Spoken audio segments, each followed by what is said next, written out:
It'll clear your sinuses. It's only 550 calories. You're gonna cry, so you don't have to watch Marley and me to do that.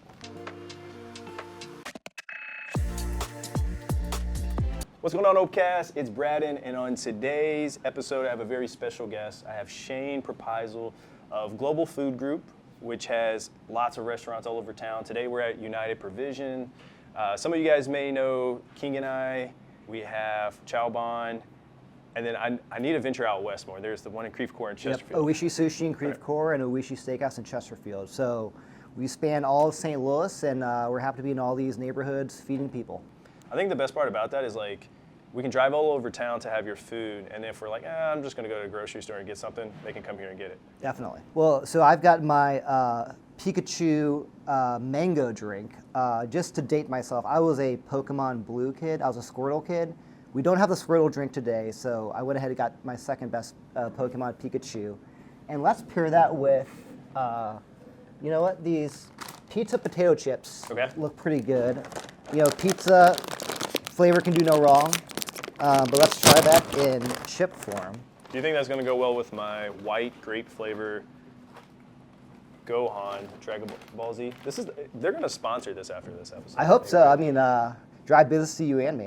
Yeah, that's the future of St. Louis. Well, Braden, cheers. Thanks for coming by. Hey, thanks for having me. What made you choose that one? The chip? Or the Pikachu? Some of our best products are from Japan, and we actually have a lot of, as you can tell, kind of branded products that are popular with like anime characters. Again, big Pokemon person growing up, maybe a little bit still. And it's just really fun to see, to be able to sell stuff like this. People come in, people of all ages, and they're just like, so wowed and amazed by just the uniqueness of it. And you know, some of them may like mango. They're like, I like mango anything. I want to try all 10 of your mango drinks. Yeah. Then you have people who are like, I just love Pikachu, and I'm going to get whatever the Pikachu drink tastes like. And it's just awesome to see people just like wonder and amazement, and just to give them that kind of cultural experience that, you know, you don't have to leave St. Louis to get it. My niece is she's 6 now, and she's never watched Pokemon, but she's a fan of Pokemon. So she knows like Pikachu, and so that's funny. Like I'll have to bring her back to try that. Awesome. Now, as I grab some chips, you grab some yourself. Let's go into a bit more about your upbringing here in St. Louis and being in the hospitality industry. Yeah, I would definitely say I was born into it. So the company was started by my parents. You know, they were immigrants here in the 1970s, and this is when St. Louis was, you know, has always been pretty diverse, but really starting to get a lot more Asian immigrants into town. And so when they came to St. Louis, they kind of saw the lack of foods that they grew up eating, and allowed their neighbors from Vietnam and Bosnia. And so they started just sourcing all these products from around the U.S., started a little market that's still around called J International. So not my market per se, Where's but that located? South Grand. Okay, I feel like it's in like my extended family. And so they started off there, and then kind of wanted to go off on their own thing. And so in 1999, went off, opened Global Foods in Kirkwood, our first market. And so, yeah, I mean, I kind of grew up in the business, spending winter breaks, bagging groceries, washing dishes, that whole thing. And of course, after that experience, wanted nothing to do with the business through college. Went to school as far away as I could, learned stuff that was not at all related to hospitality. Wish I did, because obviously I'm back here now. And so, what college was that? I went to school on the East Coast, a school called George Washington. Okay, yeah. Like many people, thought I was going to be a lawyer. Worked at a law firm, decided it was not for me. My younger brother actually is a lawyer, and so, to each their own. But I just found a really cool opportunity here back in 2014 to move back to St. Louis. Started helping my parents out in a consultant capacity, and just kind of realized the way food is viewed now. It's not just a commodity or sustenance to stay alive. It's culture, it's expression.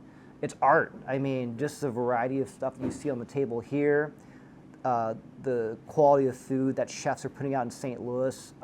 It really is an exciting industry to be in, and to be in this kind of unique position of, both having the restaurant side, the grocery side, and also being purveyors to all these great chefs is a really it truly is a one-of-a-kind job here in St. Louis. For those who don't know, what is a purveyor, and then who are some of the restaurants that you work with? Yeah, we've worked with folks like Nick Bogner of Sato and Indo, Balkan Treat Box are clients, Mai Lee, and so again, those folks and a lot of folks in between shop with us.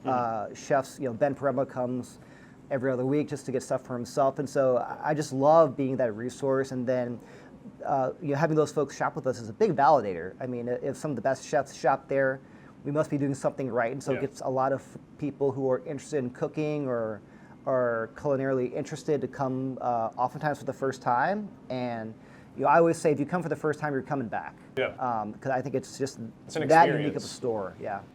There's something about this place, like you're going to see something you've never seen or taste. And so one of the, we have a whole assortment of really good drinks, food. What else we have over there? We have some chips, Kit Kats. What do we have right here? What are these chips? These are these are good. These Korean potato chips, and right now there's a big trend, and I wish I brought more examples, but Lay's, obviously everyone knows the Lay's chips here in America, but obviously they sell their chips all around the world, and we probably have, 10 to 12 different types of flavors from Korea and China that are kind of unique to their food culture. And so I think a great example is there's like a spicy crawfish hot pot, where like that may not be the most popular flavor here, but it's really popular in China, and it's a great seller here. We've got chips from the UK where it's like roasted chicken flavor. And those aren't flavors you can just go down to another grocery store No, and get. we get these directly from the UK, from China, from Korea. And I love it just because it's a medium that everyone understands, right? Who doesn't love a chip? But you know what? Why not go on a limb and try this flavor that you may never have heard of, or maybe a little bit afraid of, but it turns out to be awesome, and that's just a great gateway to the whole wide world of food out there. Now, Whole Foods released its forecast for the top 10 food and beverages trending for 2025, and international snacking and dumplings were at the top of that list. Off camera, we talked a little bit about social media, virality, but before we dive into that, let's talk about, with Whole Foods saying that, how does that, make you feel that, that like, hey, this is trending upwards, like this is what people want? Yeah, I mean, I think it's great that a company is they've got all the analytics and the resources in the world, and we've been in business for almost 15 years now, so we've kind of known, we think this is the right thing. We think people are gonna be into this, so it's good to be validated. I think a big part of that is just the world seems a lot smaller these days. Before getting on an airplane and going to Asia or Europe or South America was higher barrier to entry. And so before, a lot of our customers were just folks who had immigrated from countries around the world. They were missing a taste of home, and we were their resource there. We're getting new customers where they've been to Thailand, they've been to China, they've been to the UK, and they're like, I love this snack or dish or item I had here. I really miss it. Where can I find that in St. Louis? And so being able to provide that, and it's just awesome that you can be literally 14-hour flight away, one day, have something you love to eat, come to St. Louis 14 hours later, you can find the same thing on, down the street, and just having that kind of, comfort that you kind of discovered abroad. But I think it's just also kind of like St. Louis's food scene. It's changed so much. I mean, I grew up in St. Louis, left and came back, and people are always touting, rightfully so, the food scenes of kind of bigger cities. And I think St. Louis really flies under the radar. And I think, especially in the last 10 years, it's not just a red sauce town anymore. And as awesome as Imo's is or Proval, St. Louis food is so much more than that. And so I think that a lot of chefs, even though they may not be, Korean or Middle Eastern or Indian, they're folding in these flavors into their everyday cooking. Like if you see a harissa dusted pork chop, 10 years ago, someone would have been like, that's crazy. But a pork chop, which a lot of folks know with, North African spice, and seeing the melding of those two flavors, I think it's just something beautiful. And to be able to offer that, or to be the gateway for a lot of folks to discover that, is really special. I think it's, what was it? I had my like top 24 restaurants of 2024, and then I had like my top 10 list. And it was interesting. I got a lot of crap from people like, hey, you had nothing from the Hill on here. And I was like, I have Sato, you know, but it's not what they're used to. And I know like Nicky Slices, he's putting up I think it's Detroit style pizza, something different. I think it's, and it's no knock to the Hill or Emos. I just had Emos on Sunday, and then I ate at Rose on the Hill Sunday night, right? But it's just like, I feel like a lot of us are wanting to try something different, and you all provide them with an avenue to come in, you know, even they come in for the first time, hey, I have $10, what am I gonna try? Oh, I know Pikachu, I'm gonna get that. Now, what is something that whenever you've traveled and you're like, okay, I like this in, what's a country, you're part Thai, right? Yeah, so I'm in Thailand. You're in Thailand. You know, fairly frequently, yeah. So do you go over there and you're like, okay, this is good, I need this back at my store? Yeah, so you know, anyone who knows me, like I'm a savory person, so I'm always the extra appetizer as opposed to dessert cut type of guy. Mm-hmm. Much to like a lot of my friends' chagrin, they're like, "You don't want dessert?" I'm like, "No, but I'll do the extra appetizer." I just love a nice savory snack, and snacks that are people almost assume that are like should be like, you can't have fish for a snack, and so like low key. You know, this can be intimidating to some folks, but this is like a deep fried Thai fish, and the way they do it in Thailand is, let's see if we can open this guy. But you know, you'll find these on the street stalls. They'll like have them piled up and say you want, you know, like half a kilo or a little bit, you know, different portions, and they'll squeeze a little bit of lime, some chili, because of course it's Thai food, and eat that.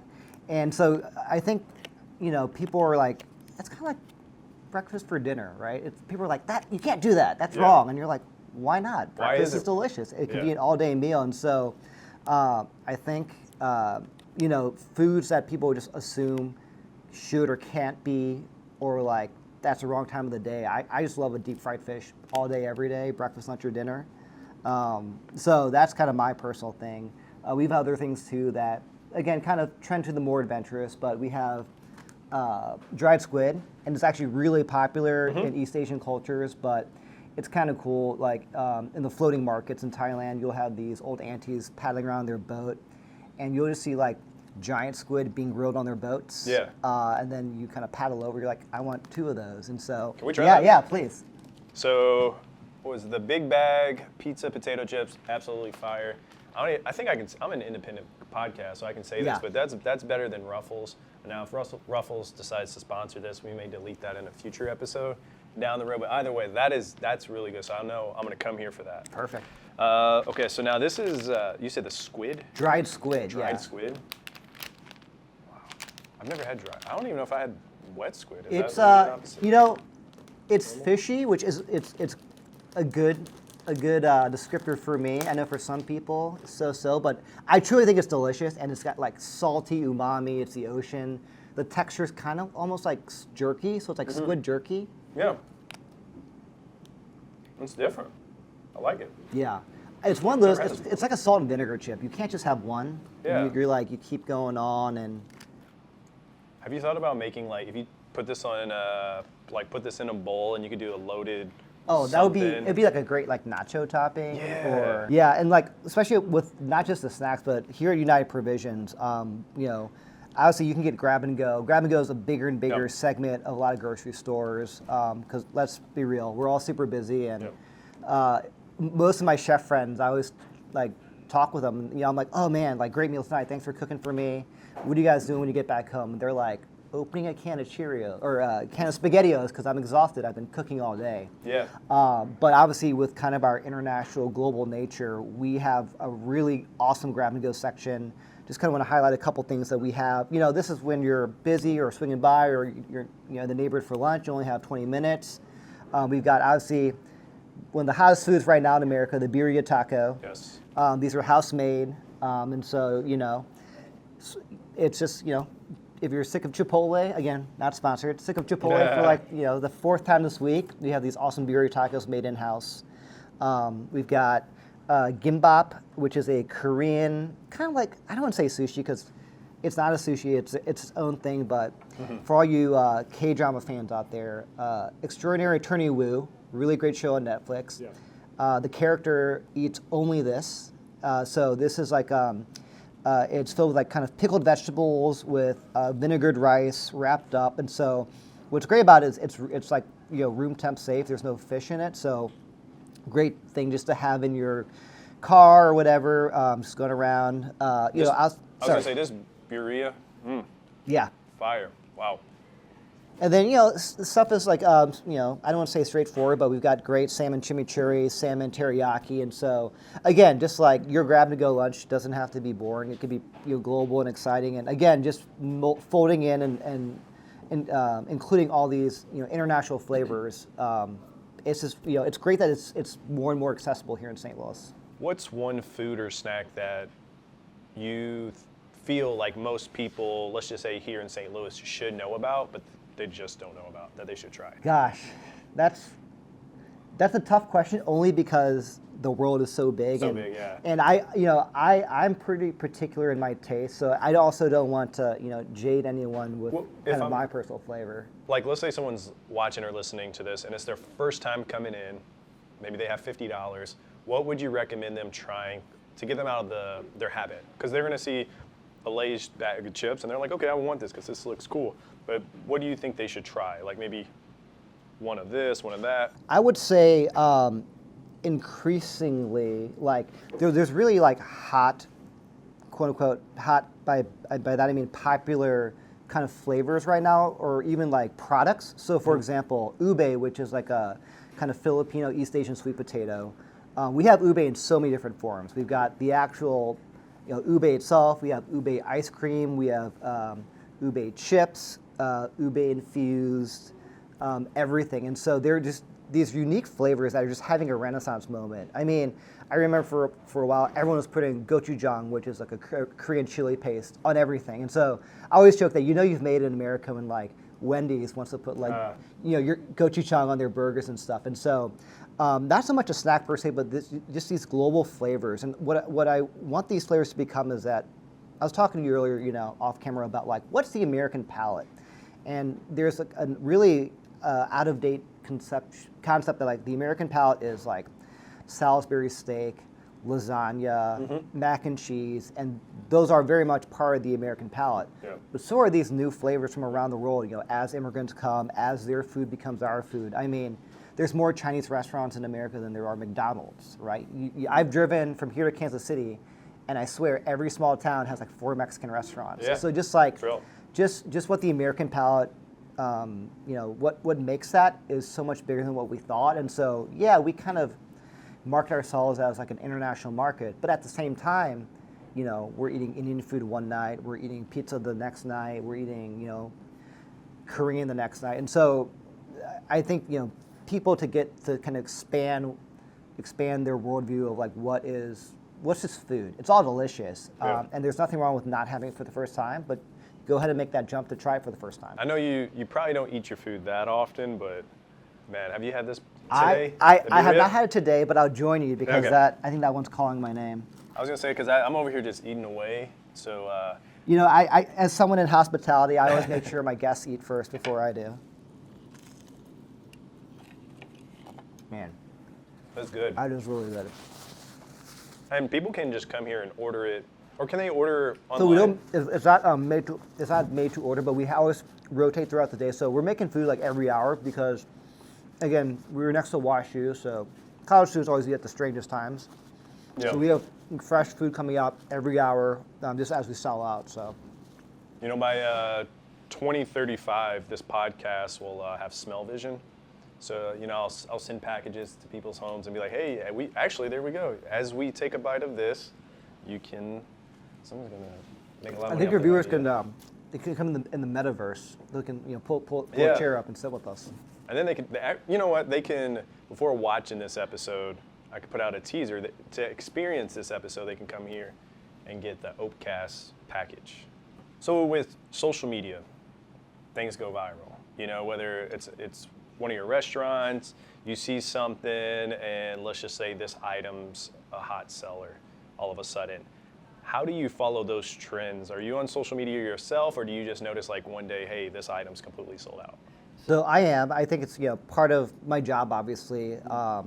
And again, I feel like, not to date myself, but like there are certain things where I'll give you an example of like the feta tomato pasta virality. I think it went viral like maybe a year and a half ago. And so I came in the store one day and I kind of was making my rounds, and all of a sudden I'm like, we are all out of feta cheese. Like, that's weird, because I was here yesterday and we were full up, and that means that we moved more feta cheese in a day than we do in like a week. And I was just confused, and so I was kind of like, talking to my staff, and I'm like, hey, what happened? And so some of my younger staff was like, you haven't heard of this pasta? I'm like, I have no idea what you're talking about. Yeah. And lo and behold, I think it started off as like a kind of a chef influencer on TikTok, and then it made it to the other mediums where I eventually saw it because I don't have TikTok. But it's really interesting, and it just shows the power of social media. And we don't know what the next viral thing is going to be. I guess by definition, right? Because it was all pre-planned out, and all the experts knew what was exactly going to be the most popular thing. All the food business would have all their products aced out for the year, and a lot of times those folks are right. I mean, they're very smart. They have all the analytics, but I think it's just super exciting, super interesting to see, like, out of nowhere, not just a food, but oftentimes a combination of foods comes together, and it becomes a new big thing. We had I think there was like a tuna poke bowl. We ran out of Kewpie mayonnaise in like 3 days all of a sudden. And so. It definitely keeps us on our toes, and I think that's kind of the fun of food. Oftentimes chefs, why they're really good at what they do, because they bring together different ingredients that may not make sense to a layperson, and they put it together into something that's delicious. And so, again, as a food purveyor, we're always getting really interesting and oftentimes odd requests, and I'm like, okay, like, we can get that for you, but I don't know what you're going to do with it. And then a few weeks later, the dish gets released in a restaurant. I'm like, I get it. I mean, that's why you do what you do, and this is why I help you get the stuff. California wildfires, it's hit LA, and that's one of the very unfortunate. Our thoughts and prayers go out to everyone affected. There's a big shipping port out there, and so the first question would be, what goes into sourcing these products, and then two, how do you see something like that affecting your deliveries? Because we haven't seen it just yet, but I think we're going to start seeing a ripple. Yeah, I mean, obviously with our, we're probably 90% international products, and so we work with companies and vendors. You mentioned LA, but also New York, Miami, Chicago, kind of anywhere where there's a big international port. And so, we have these long-standing relationships, and it's always really tough for us in a sense of like, obviously the logistics train is pretty, it's very delicate, but it's also very, I don't want to say confusing, that's the wrong word, but like everything has to work exactly right. And sometimes, we might have a product that sells amazingly well, but we don't know when we're going to get it back again, because there might be a stoppage at the port, or the factory in that country may not have, they may not be able to keep up with demand. And so it's always kind of a guessing game for us. We kind of know for sure as we're placing our orders for the week or for the quarter what's going to sell well, our basics, right? The soy sauces, the stuff that we know that will sell every week. But obviously we will always want to introduce new and interesting products. And it's kind of a guessing game. It's kind of a hunch of like what we think is going to be successful, ordering more of that, and whatnot. And so, we've been pretty good at it. But you kind of mentioned, California. It's not just these snacks, but a lot of the products around the country and around the world. California, I think, half of the produce in this country comes from California, and we actually sell a large variety of international kind of Chinese vegetables, Indian vegetables, and those are grown in Florida and California. And so again, all of these things go back to say it's a really delicate dance of logistics. And you kind of mentioned the wildfires, natural disasters, but also global events, right? Yeah. Like things out of our control may increase the cost of certain products or may limit them altogether. And so, especially, anyone working in international food, it's uncertain times, but we're going to do our best to, number one, make it accessible and affordable, because I think having something like this in St. Louis is so important.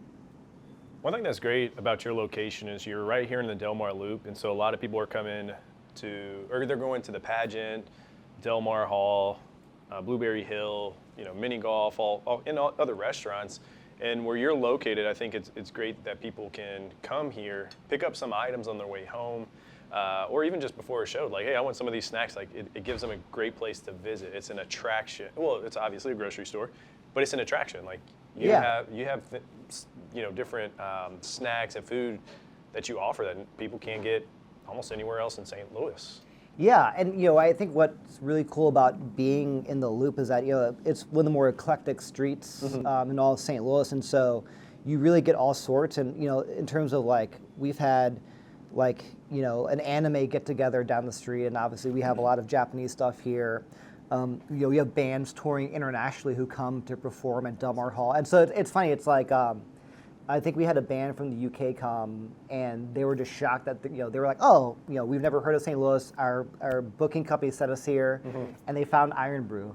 I think they're from Scotland. They're like, wow, like we didn't even know where we were, but this like medium-sized city has Iron Brew, and it's just so cool. Like we've had kind of their roadies come because oftentimes they stay at the Moonrise, and the roadies would be like, oh, like get stuff. They know this is the place to go. Yeah. So, again, it's being like such a cool part of St. Louis. It's a really neat street. And I think kind of, what we're selling fits right in with kind of the eclectic and diverse nature of the neighborhood. How do you all balance authenticity with innovation?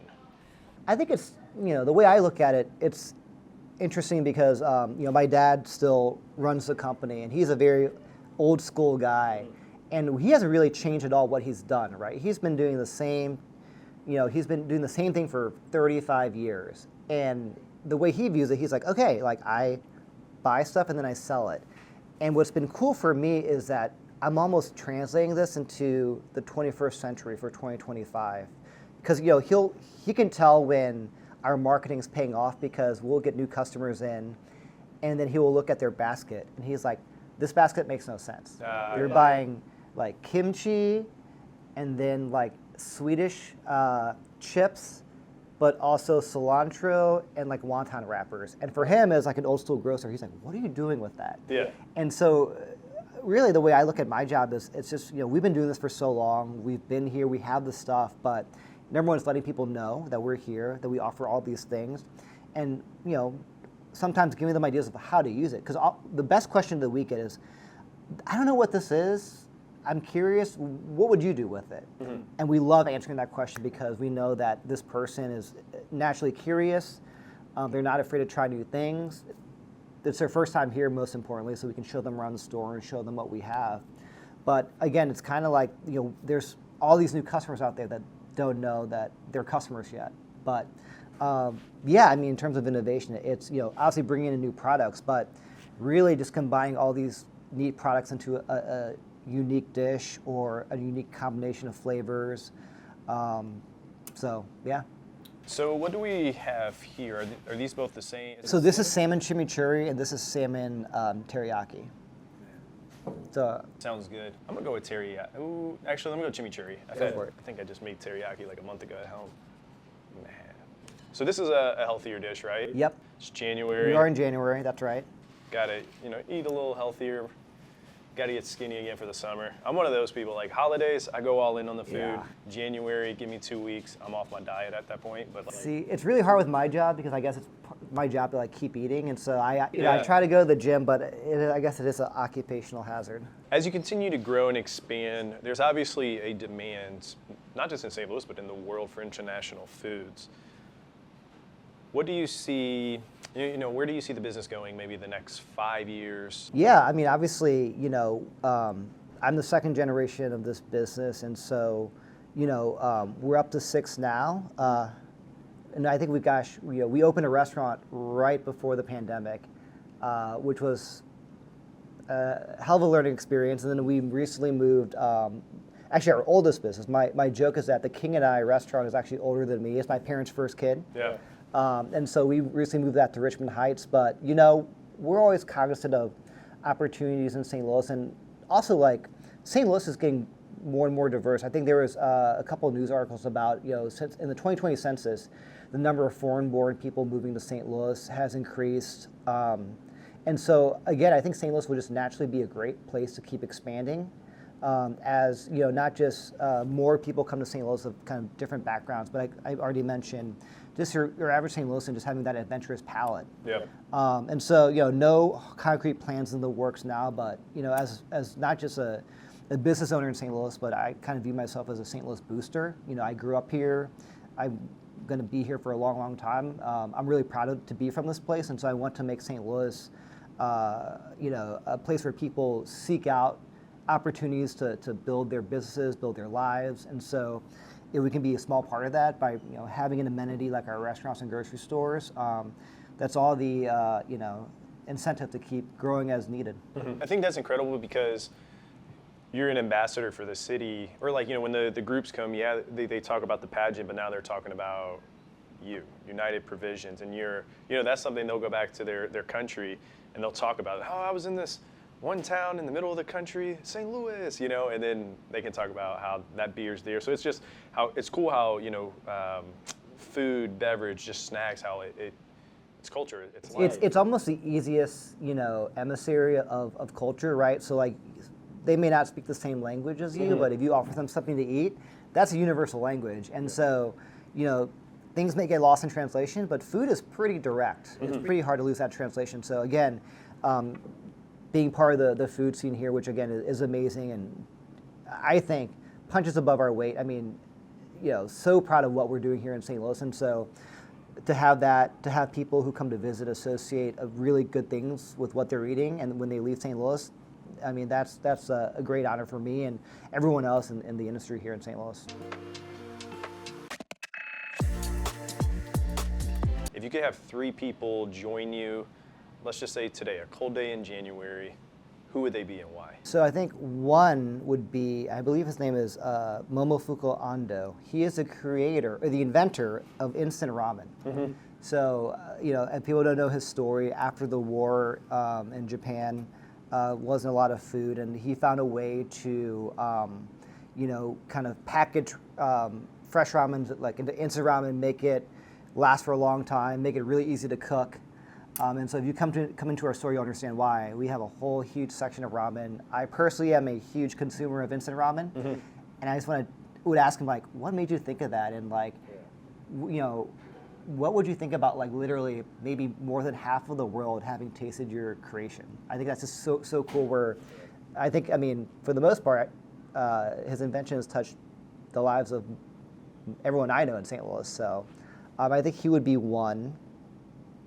I think another is, I think this is very cliche. I am a poli-sci major, but Barack Obama, so I worked on his campaign. In a past life before food, I dabbled in politics, so I worked for his campaign in 2012. And so I was in the same room as him, but obviously did not have to strike up a conversation. But I think with him, what's super cool is that when he was in D.C., you know, D.C. had been known as like a pretty stale food town.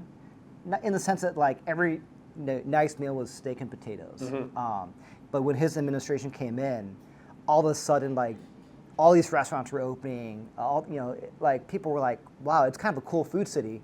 And so, you know, when I go back now, my brother still lives there. I mean, they have Michelin stars. I mean, some of their best restaurants are West African or Kurdish and all of that. And so I think it's kind of his worldview of, you know, kind of the way he governed, but kind of his whole aura of like being adventurous, trying new things, obviously being a biracial American, you know, what American food is and should be.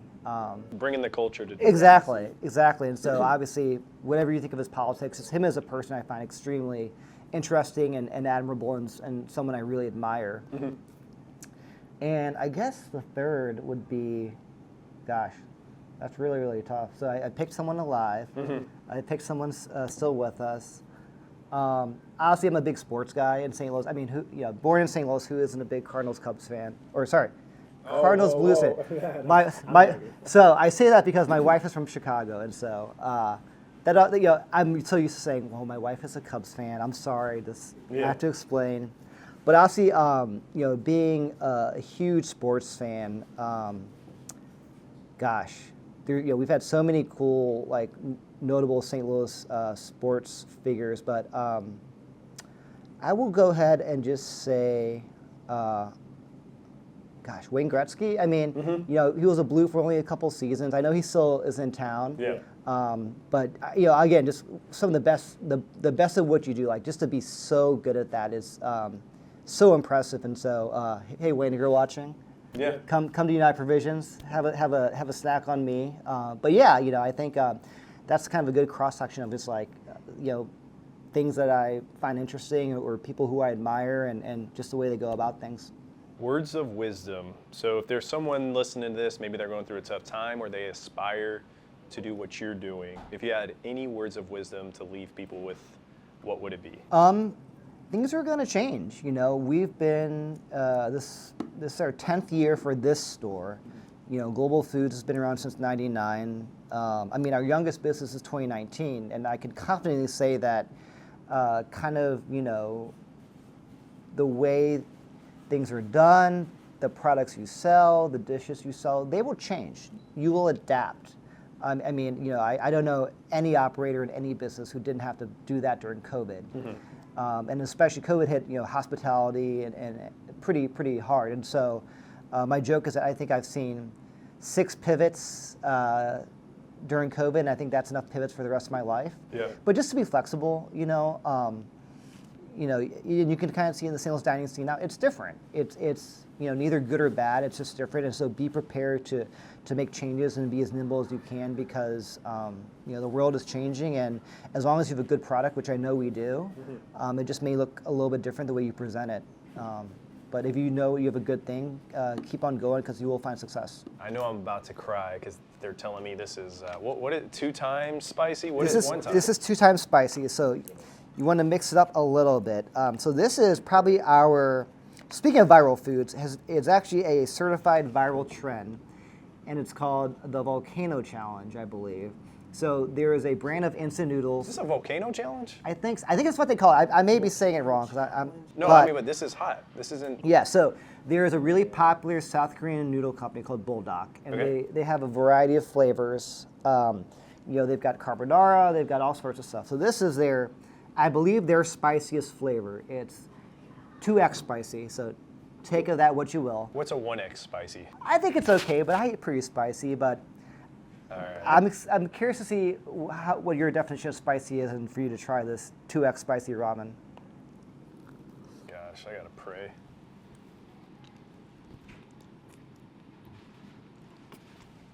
Not too bad. Low burn. Oh my gosh. I'm feeling it. It's flavorful. Oh, for sure. Yeah, whoa. I would say if you're not perspiring when you're eating, something's wrong. So I'm definitely You're feeling that? feeling a little bit. I think our eyes are turning red. Tasty. The best part about it, yeah, like you said, it's tasty. You know, sometimes you have something that's hot with no flavor, and you're like, why did I just do that? This has flavor. Yeah. Definitely want a glass of milk with it, though. I think, yeah. Or Gohan. So, top 3, Foodie Friday, top 3 or 4 of your favorite restaurants in St. Louis, and my mouth is on fire. And I can't pick my own, obviously. You can't. No, you can't pick your own. And some people, they'll break it down like, hey, if I'm with my family, because you have a lot of chef friends, right? But if they say, you know, hey, for my family, I'm here. My everyday is that, cocktails. You pick. Yeah. So it's funny. My dad, he immigrated in the '70s, and one of his first jobs was working at like a really nice Italian restaurant downtown.